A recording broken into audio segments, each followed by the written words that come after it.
ยกมือ10 นิ้วกราบนบนอบน้อมอย่างพระติรัตนแก้วเจ้าตั้ง3 ประการอันมีพระพุทธพระธรรมพระสงฆ์อันเป็นสรณะที่เปิ่งตีเคารพนับถืออันสูงสุดในชีวิตกราบคารวะแทบไตรไวยสาปุญญาปารมีธรรมพระมหาเถรานุเถระเจ้าคณะพระสังฆาธิการภิกษุสงฆ์สามเณรจุตนจุองค์อันไม่มีพระเดชพระคุณหลวงปู่พระเทพโกศลที่ปรึกษาเจ้าคณะภาค7เจ้าอาวาสวัดศรีโสดาพระอารามหลวงตำบลสุเทพอำเภอเมืองจังหวัดเชียงใหม่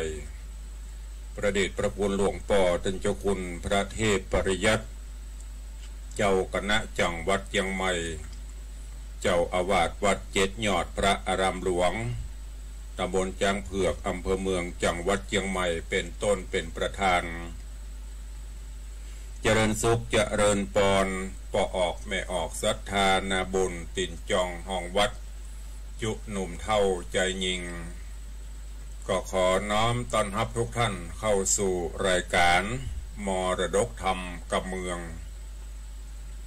ต่างสถานีวิทยุกระจายเสียงพระพุทธศาสนาแห่งชาติและสังคมคลื่นเพื่อการศึกษาพระพุทธศาสนาและวัฒนธรรม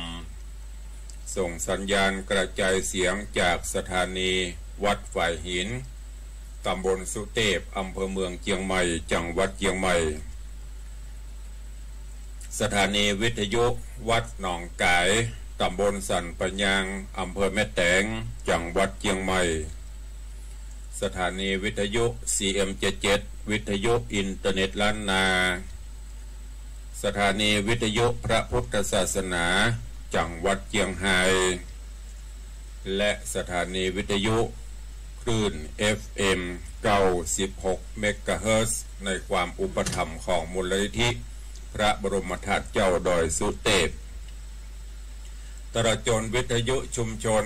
เสียงตามสายออกกระจายข่าวตามวัดตามวาตามหมู่บ้านต่างๆตีตังปอแก่ปอแคว้นตีตังสมปานเจ้าวัดได้เปิดภายในวัดก็ดีเสียงตามสายตามบ้านตามจองก็ดีเพื่อฮือพระเจ้าพระสงฆ์องค์เนนตลอดจนญาติธรรมญาติโยมได้สดับรับฟังกันอยู่ในเวลานี้ก็ต้องขอกราบขอบพระคุณครูบาอาจารย์หลายวัดหลายวาเจ้ามาก็เปิดในวัดเสียงภายในคือญาติโยมคือพระสงฆ์องค์เนนได้ฟังน้ำเรียงเสียงปากการเทศธรรมแบบปืนบ้านล้านนาเพื่อคือซึมซับเข้าไปก็จะได้หูแนวการเทศไปในตัวระบำธรรมเปิ้นเทศจะได้ครูบาอาจารย์เปิ้นเปิดพระเนนก็กวาดขี้เงียไปตัวทำการทำงานหดน้ำต้นไม้ต้นตอกกันไปตัวฟังไปตัว ก็ซึมไปกำน้อยก็เป็นการฝึกไปในตัวตัวพร้อมกันนี้ก็กราบถวายความเคารพและต้อนรับครูบาอาจารย์ตั้นเจ้าจุตนจุองค์เจริญปอนต้อนรับญาติธรรมญาติโยมที่ได้เข้ามาติดตามรับชมรับฟังทางเฟซบุ๊กไลฟ์สดของสถานีมรดกธรรมวัดวังสิงห์คำก็ดีของ104ธรรมะคลายเครียดก็ดีของสถานีวัดฝ่ายหินตลอดจนทาง YouTube ฟังย้อนหลังก็ได้เนื้อเพื่อไปได้ฟังก็ย้อนหลังก็ไปติดตามฟังก็ได้ตลอดจนที่สำคัญก็หน้าจอ Facebook ไลฟ์ข ของญาติธรรมกูคนที่ได้เข้ามาแล้วได้กดแชร์สายบุญสะพานบุญเสียงบุญ1แชร์1บุญแชร์ตั้งใดตุลุงถ้าโทรศัพท์มีอยู่ต่างมุมซ้ายสุดจะมีสระเอซอสางสระเอชอช้างรอเรือกะลันอ่านว่าแชร์กดลงไปตัดที่หันมันก็จะปุ่งไปตามเปื้อนตามฝูงจุดจัดน่าจะได้ฟังกันหมดเนอะใช่ไปกดที่ Messenger ไปกดที่ไอกะไออย่างก็บนห้องก็กระบะกาอย่างนั้นอันนั้นมันจะไปเป็นกลุ่มไปเฉพาะแต่ถ้ากดแชร์มันจะไปทั่วเสียงธรรมจะถึงนี่ก็พี่น้องญาติโยมสาธุชน FC เนอะที่เข้ามาแล้วเมตตากดแชร์1แชร์1บุญก็เป็นการฮื้อธรรมะเป็นตาลไปตัวเองดีกว่าไปแชร์เรื่องบะแลมแต้มแตะเรื่องไร้สาระมันแจ้งมาก็แชร์อย่างหูผีเบาอันนั้นมันบ่ได้ประโยชน์นะเนอะเสียงดีๆสิ่งดีๆเสียงธรรมเสียงอย่างมูนิสาระข้อคิดดีๆอันนั้นแชร์คือเพื่อนคือฝูงคือกลุ่มจะได้หูได้ทราบกันทั่วถึงเนอะ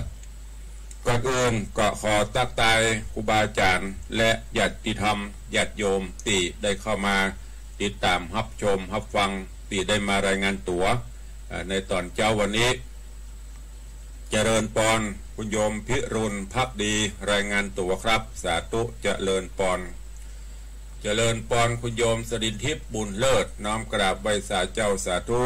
เจริญปอนเนอะกราบน้อมใบสาท่านเจ้าจารย์พระครูสถิตเจติยรักษ์ท่านเจ้าคณะตำบลแม่แฝกใหม่เจ้าอาวาสวัดเจดีย์แม่ครัวกราบใบสาครับผมเช่นเดียวกันเนอะใบสายำเจ้าเจริญปอนปินันจรันปิยะจันปินันล่าแห่งดอยซิวกราบสาธุตุลุงเจริญปอนยมโซนจันทร์ซอนคำกราบใบสาเจ้าสาธุเจริญปอนจุนโยเจริญปอนคุณโยมลักษณะเกตดี สาธุเจริญปอนเจริญปอนคุณโยมจันฉายแปลงหลวงเจริญปอนโยมปี่อัญชลีคำกิติเจริญพรคุณโยมอัมพลรัตาเนอะกำลังเข้ามาติดตามรับชมรับฟังกันนี้ประมาณ6-7 ท่านที่กำลังเข้าสู่รายการมรดกธรรมกับเมืองยามเจ้าวันนี้ก็อย่างที่บอกเนอะเข้ามาแล้วอย่าลืมกดแชร์1แชร์1บุญติดตามด้วยโยมนวลศิริหินเขียวกำลังเข้ามารับชมเข้ามาแล้วอย่าลืมกดแชร์เนอะโยมปี่นวลศิริกดแชร์ไปตัวเพื่อญาติธรรมเฮาในกลุ่มตัวจะได้รับฟังกันอย่างทั่วถึงตัวเองชงเจ้าวันนี้ก็อากาศสดชื่นแจ่มใสเย็นสบาย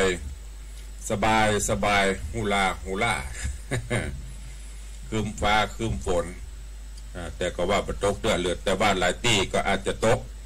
แล้วแต่สภาพภูมิอากาศในแต่ละพื้นที่ความกดอากาศวันนี้เป็นวันที่2ของการเริ่มส่งสัญญาณของต่างคลื่น FM 104.50 เมกะเฮิรตซ์หวังว่าที่รอคอยมาก็คงจะได้ฟังกันอย่างตะกี้ท่านเจ้าอาจารย์พระครูอภิวัฒนวิกรมว่าญาติโยมเขาฟังแล้วที่จะมีจตุปัจจัยบำรุงสถานีบอกว่าจะตั้งเมืองเป้าเมืองฟางตั้งตีไหนตั้งคลื่นสีขาวก็ดีก็ส่งปัจจัยไปห่วมเปิ้นตัวบำรุงอย่างกรณีของสถานีวัดไฟหินตีดับไปก็เพราะมันชำรุดก็ต้องใจจตุปัจจัยเงินทองเป็นจำนวนนักสั่งของสั่งอย่างมาอีป่ออีแม่เขาก็ง้อมป่อง้อมแม่ง้อมมาอย่างมันได้ฟังดับปิงโถเช็คตลอดเมื่อใดมันจะดี ก็ช่วยกันไปพอมีพอจะเจียดปัจจัยเล็กๆน้อยๆสนับสนุนรายการสนับสนุนของต่างสถานีวิทยุเปิ่นก็เมตตาเนอะวันนี้ก็ฟังหรือว่าเข้าสู่หัวใจของรายการกันก่อนก็เดียวต่างใต้ก็ก่อยมาอูมาจ๋าเช็คสัญญาณส่งสัญญาณหน้าไมค์กันใต้รายการเวลาขณะนี้6 โมงป่ายแล้วเว้ยรับปับแป๊บอูยำบัตันอย่างเตื้อไป10 กว่านาทีแล้วก็ตื่นมา ไผยังบ่ลุกก็ลุกเด้อลุกได้แล้ว6 โมงป่ายแล้วแสงเงินแสงทองจับขอบฟ้ารุ่งอรุณวันใหม่มาถึงแล้วตื่นกันได้ลุกกันได้ลูกเจ้ากินพักตั้งปายลูกควายกินพักตั้งเก้าลูกควายมาเปิ่นปไปแผ่นในแผ่เบาตัวเก่ายังจมตัวเก่ายังบุ่มที่นอนอยู่บางท่านบางคนตื่นมาแล้วแต่ที่จะฝังลุกไปทำกิจวัตรส่วนตัวล้างหน้าล้างตาเนี่ยกันเนี่ยงานเอาตื่นมาแล้วลุกตัวอันดับแรกเตียโทรศัพท์มาละค่อยโทรศัพท์ไว้แต่คืนมิ่งรับไปไผ่ส่งไล่ส่งยังมาพ่องลาบล่าตัวเก่ายังขี้หูขี้ตาอยู่สวัสดีวันใหม่ ยังบรรลุเตื้อสวัสดีวันใหม่อันที่คนที่สวัสดีป่นปไปภายในเพียเบาพอละจะไปฟังเล่นกับมันลำไปใช้เวลาให้เป็นประโยชน์มันเป็นสาระก็ฝากไว้กับทุกท่านตัวเองวันนี้ก็มาฟังกันต่อในเรื่องของสุวรรณหอยสังนิยายธรรมะที่มีสาระข้อคิดเรื่องราวสามารถนำไปใช้ในการดำเนินชีวิตประจำวันในตอนเมื่อตะวาต่างโพธิสัตว์เจ้าเงาะป่า ได้รับอาสาก็ไปเจ้ารับอาสารับกรรมขอจากปอดเต้าสามมนอันเป็นถ้าภาษาปืนบ้านด้านเอาก็คือป่อเมียซึ่งเป็นไม่เบื่อไม่เมากันหาทางที่จะกำจัดหาทางที่จะขจัดเปิ้นสุดท้ายตัวเก่าได้รับผลกรรมตอบสนองโดยมีเทพองค์อมรินทร์พระอินทร์เจ้าฟ้าแถลงเกตลงมาตาและก็ตายปัญหามีอยู่2 ข้อหนึ่งบนบอกว่าถามว่าอายังติมืดตึ๊ดตือมืดตึ๊ดอยู่ที่ไหนก็มืดแฮมแฮมข้อหนึ่งอายังที่เป่งใส่ใบเนี้ยแล้วเมื่อตอบ2 ข้อนี้ผ่านไปยังบ่จบเตื้อต้องไปแข่งเล่นตีครีเล่นสกาอย่างบนต้องฟ้าปุ่นก็นี่ตัวเก่าพอได้รับเรื่องราวอย่างอี้แล้วก็เริ่มเศร้าซอยเหงาหงอยบอกเคยถึง6 คนเขาก็ไปบ่ได้ใจเสนาอำมาตย์ก็มีไผไปสักคนก็มาคือถึงว่ากับเนี่ยกูตายแน่แต่ว่าบุญยังมีอยู่สุดท้ายก็มาเปิ้งบุญบารมีของโพธิสัตว์เจ้าลูกใจลูกเขยคนล่าคือเงาะป่าเพื่อที่จะฮื้อไปกลายปัญหาไปเล่นไปอย่างก็ไปอ้อนวอนขอฮื้อมาช่วยทีแรกไอ้เงาะป่าก็บอกให้รับปากสุดท้ายแม่มนทาแม่เมียพร้อมกับเมียก็คือรจนาปากันขอโพธิสัตว์เจ้าก็เกิดความเมตตาอินดูเลยรับปาก พอรับปากปุ๊บถึงกำหนดการเวลาดาวสามมนก็ปดโต้ใกล้เวลาเข้ามาก็หัวอกฮ้อนปั่นไฟตุบตุบตับตับโอ้มันยังมาเต้าเดียวใจอำมาตย์ไปตัวหา2 เตื้อ3 เตื้อโพธิสัตว์เจ้าเงาะป่าก็เก่งไปในตัวเองด้วยไปรอบแรกก็มาเตื้อใจเย็นๆเข้ายังได้กินเตื้อตีนฟ้ายังยกเตื้อฟังยังคนรอกับคนจะไปนะมันพอเถอะนะเพื่อจะไปหั่นไปนี่นะมันกึ่งกับตือลือล้น คนที่เย็นก็เย็นมาจนถึงตอนนี้ได้เวลาที่โพธิสัตว์เจ้าก็จะได้เดินทางไปสู่ยังจุดหมายปลายทางคือสนามหลวงปีเปิ้นจะรบปีเปิ้นจะ ตากันแต่ว่าได้เทศนาไปก็ถึงภูที่สี่จบปริปุณังไปวันนี้จะขึ้นสู่ยังผูกวันที่ห้าเจิญสาธุชนญาติโยมทั้งหลายเนอะติดตามรับชมรับฟังกันรายงานตัวเข้ามาล่าสุดก็คือแม่เลี้ยงทัดพิชาสุสิงคำเก่งอละเด้อมาเดียวนะส่งตังรูปภาพปนมมือพ่อง ก็อนุโมทนาเนอะเข้ามาติดตามวันนี้มาฟังกันต่อในเรื่องของสุวรรณหอยสังว่าเรื่องราวจะดำเนินการไปจะได้เชิญทุกท่านติดตามรับฟังกันณโอกาสบัดนี้เสียงบะเป่งบะปล่อยจะได้สุมาอภัยเนอะยามเจ้าถ้าเป็นรถนี้ก็เครื่องมันยังบัดตันฮอนเตื้ออาจจะมีเสียงกระแอมกระไอไปขอประทานอภัยสุมาอภัยครูบาอาจารย์ท่านเจ้าและญาติโยมที่ได้ติดตามรับฟังตัว นะโมตัสสะภะคะวะโตอะระหะโตสัมมาสัมพุทธัสสะตัสสะมิงคะเนสโกเตวะราชาปากาโตอโหสิติลัมตับธรรมเทศนาแห่งองค์ศรัทธาผ่านเผาตั้งแต่เก้ามาตันยังสุวรรณหอยสังเถิงปัญจมังทวนแห่ปางเมื่อนอลาหอยสังเข้าเวียงวังป่อเจ้าเปื่อไข่เล่าปัญหาเล่นกีฬาบนฟ้ากับขุนอินตาธิราชบนอากาศเวหาปาโหจนะมวนโมอันอยู่ฟังธรรมจุงตั้งยังใจไว้อย่าเหือใดนี่ใครอย่าออกล่าไปต่างอื่นจุงแปลงใจชื่นจมบุญจะเป็นกุลสืบกวางกูตาต่างเนรปานเตและนาตัสมิงคะเนในขณะยามนอนอันว่าคุณเจียงจันอินตาก็หากมาผากดยืนอยู่จดอากาศโดยลีลาดบนนากรูหัวฮืดดังหัวปองสะหย่องเกลาแล้วคุณอินเจ้าเจียนจาง จากเวหามาว่าโพนโตดูราเต้าสามุนเฮยมาเรียวเวยอย่าจ้าขึ้นบนฟ้าเหนือดินกูใจยินโตตอบเกระบอบปัญหาเล่นกีฬาตีนี้เอง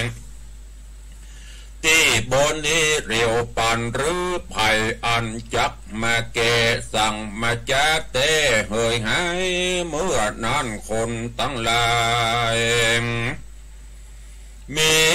พญาสามุนเป็นเก้าฟังตั้นเตาไข่คานมีคนหันลุกล้านใจบ่ม่วนสันตั้งตนเต้าสามมนหน้าเปิดบ่มีเลือดแดงนาส่วนราชบุตรตาหกเต้าตั้งหมู่อาข้าวเสนาฟูงโยธาแสนหมื่นใจบ่อจื่นมองมัวฟูงเขากลัวเจ้าฟ้าเต้ากลมนาวันตาเต้าปันตาจริงทำลงมา ว่าฝูงใต้ล่าคนใดจักมาไขปัญหากับข้ามือนั้นพญาสามนจริงยอมือตนน้อมไปว่าเทวะข้าบาทไทยยินขอกับองค์รออยู่ก่อนข้าเจ้าม่อนเงาะมาขอเจ้าม่อนเงาะมาเทวะราชาจริงถามย้ำเกรงกล่าวซ้ำจะถามว่าอายคนงามผัวนางละหรือจะเคยพญาหกดาวงามอะเข้านับนาอยู่ไหนจะบ่มาสู่เขาเล่าอูดลือนานว่าฝูงมันเก่งกล้าไปมอบนาอยู่ต่างใดเมื่อนอนเสียงคนแห่เดือดสาวว่าไอ้เงาะมาไอ้เงาะมาเสียงเฮฮาลั่นก็อองหมู่พวกป้องเด็กขาส่วนมหาสัตว์เจ้ากับนอนเนาเมียควันรีบเตียวกันมาหันองค์นอจันสัทธาเดินเตียวมางางกงางาเหมือนดังลำบากนักหนากันเตียวมาขวางคุมกุ่งคนกุมรุมราล่างพ้องจากปากตาลบ่อย่อนยันเสียงดังว่าไอ้เงาะสั่งมาฟังไอ้เงาะงั่งจักไปไหนลางพ้องไขต้านต่อว่าเจ้าป้อฟังสั่งจาฝูงเด็กขารุมกันใส่เจ้าแสงไล่ยุกจับกูจะกินตับสู่เนอแป้งตาเหื่อมงหกเต้นโยงโลดแลนหลังป้องนั่นแก่นใจแข็งไปกอดแฝงลูบเนื้อเจ้าเอื้อเฟื้อกอดมหาล่างพออ่องนะก็มาเก่าขังล่างพ้องอังใครจะว่าจะไปเลี้ยงควายต่างไหนบอกพ้องล่างพ้องจองต่างหลังสู่จะนั่งล่างคนยกมือโต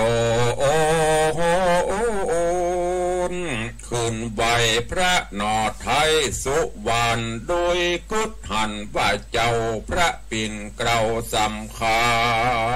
ญได้เรื่องพันลูกแก้วซ้ำยังแกล้วยังแกล้วกากว่าหมู่เจ้าผัวพี่เก้า6 คนครับเอาตนมาแก้ปัญหาแต่ดิเลงคนพูดดีนั่งซ้องจะปากปองเสียงใหญ่ว่าเจ้าคำไข่มาแล้วกับนอแก้วรจนาฝูงคนจะอู้กันเสียงเนื้องนันสะสาโดยกำว่าหลายประการก็มีแลโซโปธิสัตโตส่วนอันว่าเจ้าสุวรรณกุมมารนอบผู้บานตนพ่อเจ้ากับนอดเนามาตาแล้วคนมานั่งอยู่ในที่กู้ควันตนเต้าสามมนใจจืนปีติตื่นยินดีจริงใครวัดดีตันต่อกับน้อยดอพุตตาวาดูราเจ้าคอยลูกกับลูกน้อยกันยังสันได้จะมาจะเจนกู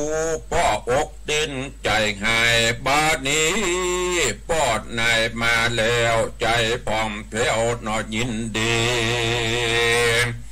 ขอฮึมีใจยะดีโจกกวางสมไฟอ่างดังใจวังจุงเกยังปัญหากับอินตาแตนป้อขอน้อยหนอเข้าไปส สู่ตังในผากังซุบสอดเสือหยายังอาพรก่อนแลลูกเฮตาในกาลญาอำนอนพระนอจันหอยสังน้อมไว้ยังปิตาเสนาประกาศแก่อมาตย์มนทีปัจจาจีไพร่ฟ้าทุกทวนนายิ่งใจอันมาหลวงไหลกัดกังยืนและนั่งลานหลวงหมู่คนตั้งปวงตี้หันฝูงจุมจันเป็นแถวตามแนวเขตกันได้กาลละยามนั้นสุวรรณกุมารเจ้าเงาะป่าจริงเดินกว่าเข้าไปยังไปในผากังแล้วก็มาหยุดยังเกตยังหูเงาะบังออกไว้แล้วมอบหืดหนอไทยรจนาฮับสาเมียดไว้สูบสอดใส่อาพรใส่เกือกประวรวิเศษแก้วติบเตศใส่สีขาดดาบดีผ่องแผ่วถือดาบแก้วกันใจแล้วก็เหาะขึ้นไปบนอากาศดูวิลาศดังหงคามดูงามขามสะอาดปีกห่างวาดใหญ่ยองพระบวชตอมนอจันปานดังอันก็มีแลมือนั้นพญาสามนตราตั้งอำมาตย์เสนาฝูงประจาฝูงประจาไพร่ฟ้ามีหน้าต่างงงงันยินอัศจรรย์จุโพดักปิ้งอยู่บ่เจียนจายกคอนางเบิงพัดเปเวอไปมาวันนั้นแลโสปิส่วนอันว่ามหาสัจเจ้าองค์ปิ่นเกลาหอยสังเหาะไปยังเวโหนในเมืองบนต้องฟ้าอยู่ต่อหน้าคุณอินแล้วเจียงจินน้อมไว้พระบาท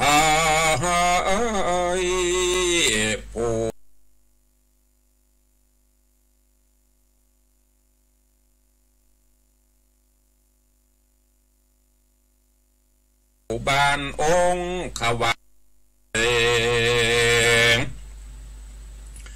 ว่าอันใดและมืดยิ่งกว่าทุกสิ่งในโลกาตัวมนุษย์สาโลกลาโลกไปหน้าแถมกามขอองค์คำจุงแจ้งบอกแก่ไขออกเร็วไวคือว่ามืดอันใดเปิงจะไขว่ามืดยิ่งกว่ามืดในโลกนี้จุงทะแหลงจี้ไปนาเตเลนาเมื่อนั้นมหาสัจเจ้านอบน้อมกล่าววันตาว่าเทวะข้าแด่มหาราชเจ้าข้าน้อยนาถขอจาว่าเป็นอวิชชาความใบโมหะใดทับผมฮือตกจมอยู่ห้องในบ่วงกองสงสารบ่มีการเสี่ยงสุดบ่เถิงวิมุตตินิพพานเตียวสงสารโลกใดคือหากใดสัตตโลกบ่พ้นโอคะสงสารเหตุอวิชชามาปานเกี่ยวของตกอยู่ในห้องโตสะโมหะผูกมัดไว้มาอ่านอุปาทินั้นบ่แม่ละโลภะนั้นนะมักโลภป้อยละโมบโดยลายแสง บอกเกิดแยงสอดไกลก็เตี้ยงใดตุกใจเฮือเป็นภัยอุบาทตายความขาดจีวาก็เพื่อโลภะเกือกลัวเข้ามามัวสุขใจโตสะภัยมักเกียรติจะสมเสียทาโลนบ่หูบาปบุญเยี่ยงให้โตสะให้บ่เป็นกุลสุนฝุ่นมุนมนสะเอาป่าฮือตัวเจ้ามองใจบ่หมดใสเลี้ยนเกลียงป่าฮือเสียงของดีก็เพื่อมีโตสะเกลียดกาจุงความนาสู่อบายจริงความน่าสู่อบายโมหะลายมัวเมาปากอนปากยินเอามือหอบไว้โมหะได้ปาบนลืมคิงตนประมาทโมหะคาดมันจับผูกมัดกับกังกีลอดปาหือบอดวำวายปาหือได้หือเกิดปาเอากำเนิดลายปังเสาะหาตั้งบ่จอประกอบโดยเวนหาประการเอวล้างผ่านค่ำข้าสัตว์ลุ่มฟ้าโลกาบ่พานีลักลายเล่นจูไม้มายากล่าวมุสาสนสอยุยงล้อลายลักโกงลายหลอกนากินน้ำกราสุราเมรัยนาบอกขาดอันธรรมชาติของน้ำเมาฟินก็เอากัญชาก็กินเฮโรอีนก็ป้ายเสาะหาให้มาใส่ตัวก็เพื่อเมามัวโดยโลภะโทสะโมหะอวิชชาความใบนักปราชญ์ได้สอนปานก็บ่พานเข้าไกลป้อเมธไทยครูบาอาจาริยาจารย์เจ้ากล่าวเตือนเล่าบ่เอาโหกามบ่คบยำแยงพ่อแม่จันเชื่อแต่ขะกูลฝูงเก้างุนเชื่อจาดหากประมาทลาสาก็เพื่อตัณหาโมหะตามดังเทศนาเก่าจีว่าอันนี้แหละนาคือมืดยิ่งกว่ามืดตั้งมวลในสากลโลกนี้แหละสาโกปิส่วนพญาอินตาธิราชตนองค์อาจสีสายฝูงเทพไทยทวนนาตุกห้องฟ้าวิมานในสถานในสถานโลกธาตุอันมาสันนิบาตเวงหาก็สาธุการเกิดก็อองย่อมือสองผายลงสักการะปวงเข้าตอกกับดอกไม้ติบปูจายังพระญาแห่งเจ้าส่วนฝูงเหล่ามนุษย์สาก็หากปากันไว้เสสองไซสาธุการก้องกังวานตัวตองในเขตห้องปุรีก็มีเมื่อนั้นแลมือนั้นพญาอินตาจริงใครจะถามต่อกับน้อยหนอองค์เราว่าดูราเจ้าองค์คำเฮามาคำใจติดอยู่มาใครหูว่าแจ้งใส่อันมีในโลกนี้ขอปั่นจี้ขอบอกจี้ปั่นมาปะระโรกาไปนาตุกท้องฟ้าจักกะวันหาประมาณบอดใดข้อนี้จักใดอันใดจะ ส่วนองค์มหาสัจเจ้าจักแก่เล่าปัญหาข้อทวนสองนะแก่เจ้าจริงน้อมกล่าวย่อสาว่าข้าแด่อินตาที่ราชเจ้าจอมผาดแสงใสดังข้าไทยฟังมาฟุ้งเมธากล่าวไว้ของแจ้งใสยิ่งกว่าในโลกาสากล ต่างเมืองคนและจันฟ้าพับแหล่งลาจักรวาลคือปัญญาญาณวิเศษกำหนดแจ้งเหตุเก้างูล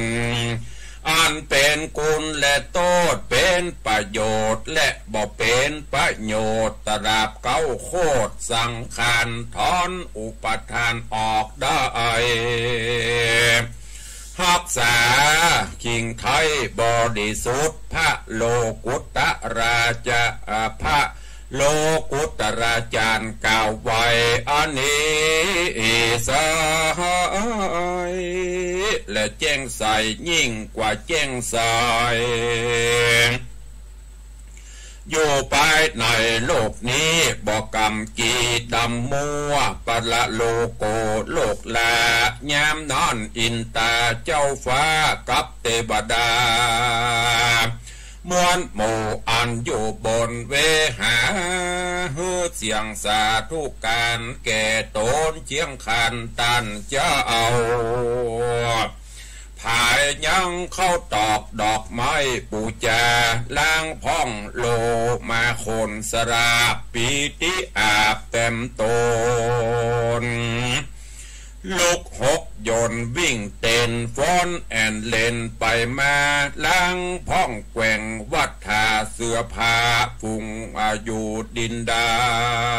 นมีใจ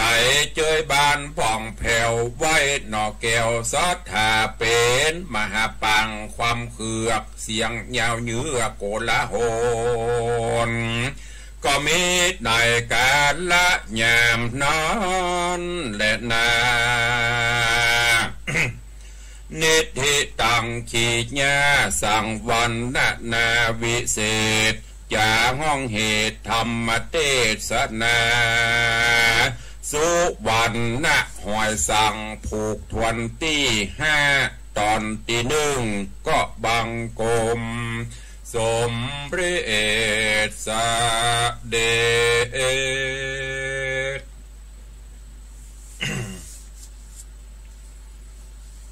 ก็จบไปแถมตอน1ในเรื่องของสุวรรณหอยสังลำดับลำดามาถึงยังผูกทวนตี5ตอนที่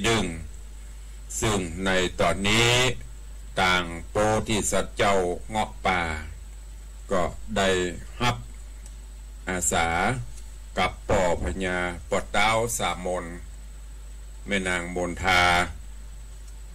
ที่ได้ขอไปช่วยแก้สถานการณ์หลังจากที่องค์อมรินทร์พระอินทร์เจ้าฟ้าจักได้มาแก้จักได้มาช่วยถ้าบ่จะอันปุตตาวสามนก็จะหาต่างกันแก่งโพธิสัตว์เจ้าไปเรื่อยๆมาถึงบัดนี้บนห้องว่าให้ทุกแก่ท่านทุกนั้นถึงตัวเมื่อก่อนนี่หาเล่เพทุบายที่จะกำจัดสุมหัวกันกับลูกเขยถึง6 คนแต่ว่าโดยบุญญาปรมีโพธิสัตว์เจ้าก็แก้ไขสถานการณ์ได้ทุกอย่างมาจนถึงบัดนี้องค์อมรินทร์พระอินทร์เจ้าฟ้าได้ส่องหูเล็งหันบ่าโอ้ตนบุญโดนเปิ้นค่ำเขค่ำขาราวีลูกต้องมาช่วยก็แก้สถานการณ์โดยตาตวายปัญหากับเต้าสามนหากแก้บ่ได้ก็จะโดนทำโทษถึงตายกับเนี้ยมาถึงโต๊ะตัวเก่าเนี่ยจะได้ นอนก็บหลับกินบ่ได้นอนบ่หลับทุกขเวทนาทุกอกทุกใจเกิดขึ้นหาวิธีที่จะแก้ขอเปิ่งลูกถึง6 คนก็บ่ได้เปิ่งเสนาอำมาตย์ก็บ่ได้สุดท้ายก็มาเปิ่งบุญบารมีของโพธิสัตว์เจ้าจนกระทั่งถึงกาลยามดีถึงครบการเวลาที่กำหนดนัดหมายองค์อมรินทร์พระอินทร์เจ้าฟ้าก็เหาะสยองซานมากลางลานหลวงแล้วก็ถามพระเจ้าสามนว่าโอ้บัดเดียวนี้ได้เวลาแล้วเด้อมีไหนไผจะมาแก้ปัญหาไผจะมาเล่นสกีเล่นไอ้นี่กับข้าเจ้าสามนก็โอ้รอกระเดียวเนอะลูกขยังมาเตื้อโพธิสัตว์เจ้าตั้งองค์อมรินทร์พระอินทร์เจ้าฟ้าก็แต่งถามไปแล้วลูกเคยถึง6 คนเนาะมีไหนเขาว่าจะลาดลักแหลมอย่าแก้ปัญหาได้สปะอย่ามีไหนย่อมมาช่วยย่อมมาส่งมาก็นี่ได้ยินปัญหาบีดักจื้อกื้อมันรู้ฟังธรรมและได้เวลามาบทเต้าสามนก็บอกเงาะป่าไปลูกเฮ้ยนะกำลังอุ้มม่วนนะเข้าไปเปลี่ยนผ้าปีอย่างลูกเตรียมตัวเนอะเงาะป่าก็เข้าไปในพระกังพระฉากจากนั้นก็ถอดหูบเงาะออกเอาไว้ให้รจนาเมียดไว้เก็บไว้จากนั้นก็ซุปเกิบติดกำดาบแก้วสลีกันใจเหาะสยองซานปลื้ดขึ้นไปบนพดจดขึ้นไปทางบนปดเต้าหมู่เสนาอำมาตย์ข้าทาสเจ้าบริพารตลอดจนเต้าสามนแม่มนทาพอเงอตาข้างโหอันนี้มันเป็นไผ่นี่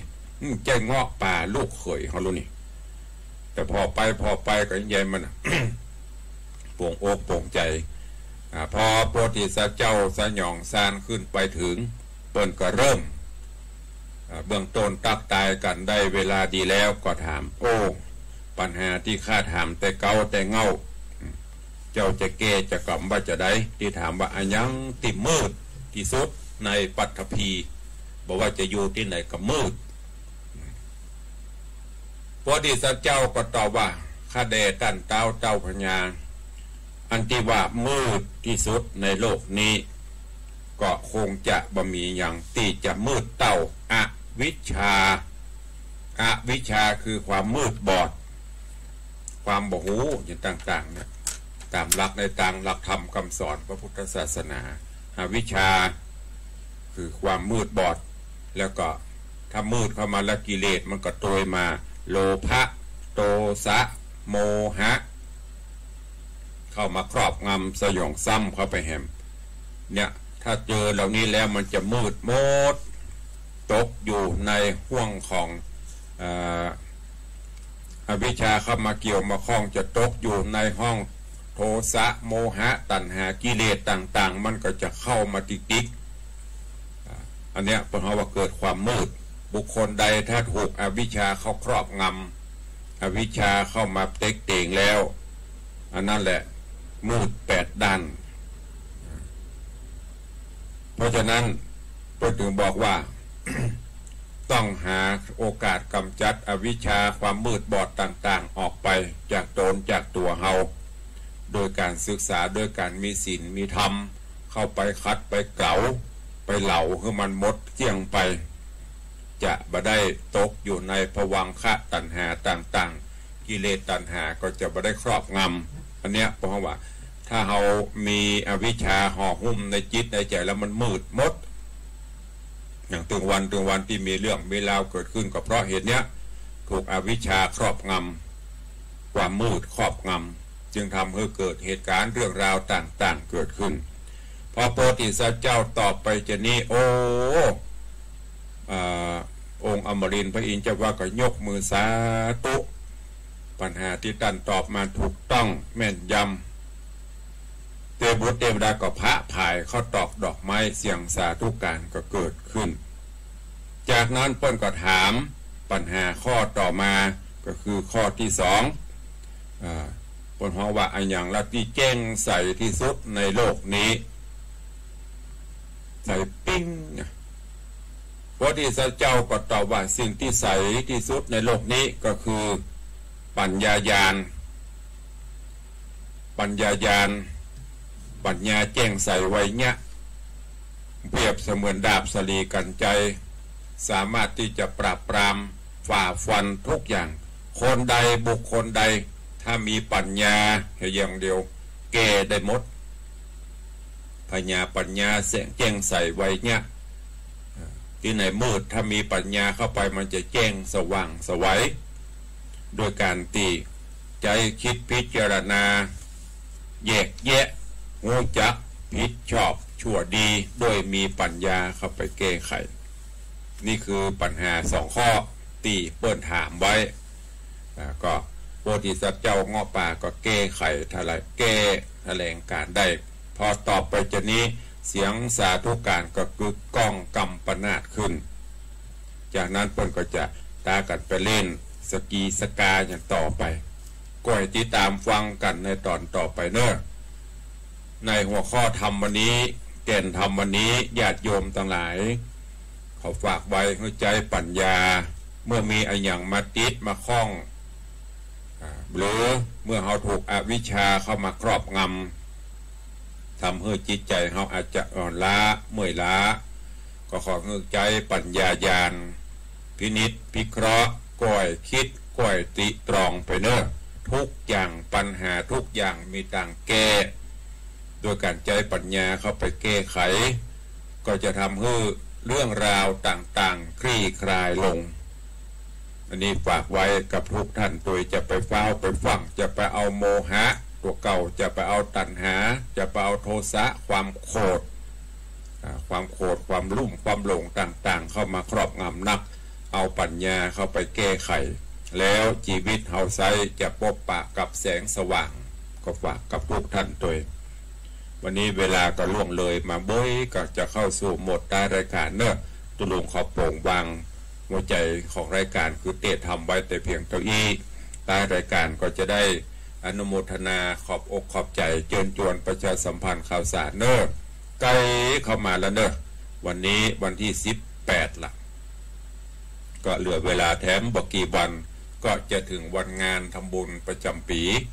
งานประเพณีส่งน้ำพระธาตุของวัดวังสินคำเนอะ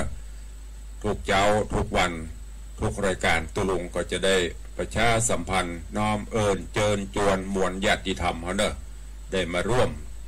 ภัยว่างวันไหนก็มางานมีอยู่3 วัน 3 คืนว่างเมื่อไงว่างเมื่อบ่ายว่างเมื่อค่ำยามคืนมาได้ตลอดมาใส่ขันดอกปุจจากุล108มาส่งน้ำพระธาตุและร่วมกันนำจตุปัจจัยถวายทานต้นเงินเพื่อสมทบในการก่อสร้างห้องปลดทุกข์ตะวันนี้ก็ขออนุโมทนาบุญกับท่านมณิตยมปีสายจันทร์บุญยวงเนอะได้โมทนาบุญร่วมในการเป็นเจ้าภาพสังฆทานร่วมเป็นเจ้าภาพสังฆทานงานประเวณีส่งน้ำพระธาตุ1 ชุดใหญ่1 ชุดใหญ่ 2,500 บาทและร่วมถวายทำบุญพระป่าหรือว่าต้นเงินห้องน้ำแถม 1,500 บาทรวมเป็น 4,000 บาทพร้อมกันนั่นก็จะได้นำโฮงตาลมาห่วมตัวก็ขอบคุณเนอะกับท่านมณิตหรือว่าสทอดีตสทมณิตยมปีสายจันทร์บุญยวงและครอบครัวมาณโอกาสนี้ตัวแล้วก็ยังมีหลายท่านหลายคนแต่วันนี้โยมแม่ครูเหรียญทองจันทีก็ได้ส่งปัจจัยตีปุจจาดอกบัวเข้ามาอันมีของแม่ครูเหรียญทองจันที40 ดอกของป่ออรุณแม่สุบรสใจโต20 ดอกแม่ยอดเรือนช่างขาย19 ดอกส่งโอนเข้ามาเป็นปัจจัยทั้งหมด400 บาทสาธุอนุโมทนาบุญเนอะก็ภัยจะห่วมปุจจาดอกบัวก็ยังติดต่อแจ้งเข้ามาได้เรื่อยๆดอกบัวดอกละ5 บาทหรือว่าจะนำปัจจัยเป็นต้นเงินต้นทองมาร่วมก็ขออนุโมทนาบุญขอบคุณตัวเอาละเวลาเหลือเข้ามาน้อยเดียวใครจะอู้จะจ้าจะสนทนากับตุลุงในยามเจ้าวันนี้ก็โทรเข้ามาได้เนอะ081 783 ท่านผู้ใดจะร่วมโมทนาบุญก็เข้ามาติดต่อแจ้งเข้ามาได้ ฟังอยู่ที่ไหนต่างใดก็แจ้งเข้ามาเจริญพรเจริญพรเจ้านมัสการฟังอยู่ด้วยท่านเด้อโทรเป็นกำลังใจยามเจ้าเด้อขอบคุณนะแม่ติเตะเธอฟังขอบคุณผอ104ตัวนะเจ้าสมมาสการเจ้าสวัสดีค่ะสาธุขอบคุณกับโยมปิโยมแม่เลี้ยงทัดพิชาสุสิงคำสายต่อไปใครจะจะแจ้งผลการรับฟังเข้ามาได้เด้อตั้งโซนตั้งเหนือที่ฟังจากวัดหนองกายมีก็ สัญญาณเป็นจะได้พ่องแจ้งผลการรับฟังเข้ามาต่างลำปางหนาเป็นจะได้พ่องสัญญาณไปถึงหรือไม่ตอนนี้หลังจากที่ซ่อมแล้วก็เริ่มออกอากาศมาได้2เจ้าละ 2 วันใครจะแจ้งผลการรับฟังเข้ามามีก็ให้ฟังอยู่ที่ไหนตั้งใดพ่อง0817836540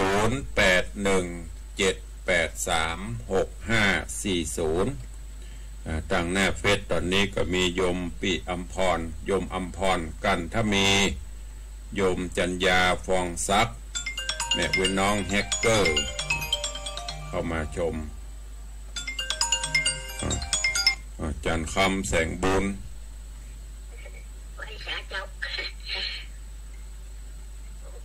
กูแหละได้ยินละก็ฟังเนี่ยว่าแหละฟังจากดีเจ้าแจงดีสองฟังนี้สาธุอนุโมทนาเนอสายต่อไปสายที่3วันนี้กำลังมี2สายแรกแม่เลี้ยงทัดพิชาสุสิงคำสายที่2มอนจันคำแสงบุญมาเหงาละกันนี้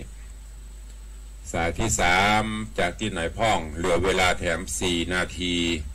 ใครจะจะจ่าตัวตุลุงเข้ามาเด้อวันงานไผจะมาพ่อง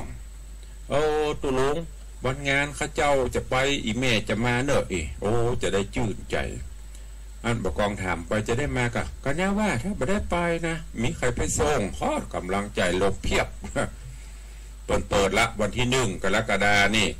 หน้ากงหน้ากากอย่างที่เฮาหูข่าวเพิ่นก็จะก่อยทยอยไปแล้วแต่ความสมัครใจก็ก่อยถอดออกทีละอย่างเจริญพรเจ้าไว้สาเจ้าปากกับไปหินเทศเสด็จเจ้าจะท่าน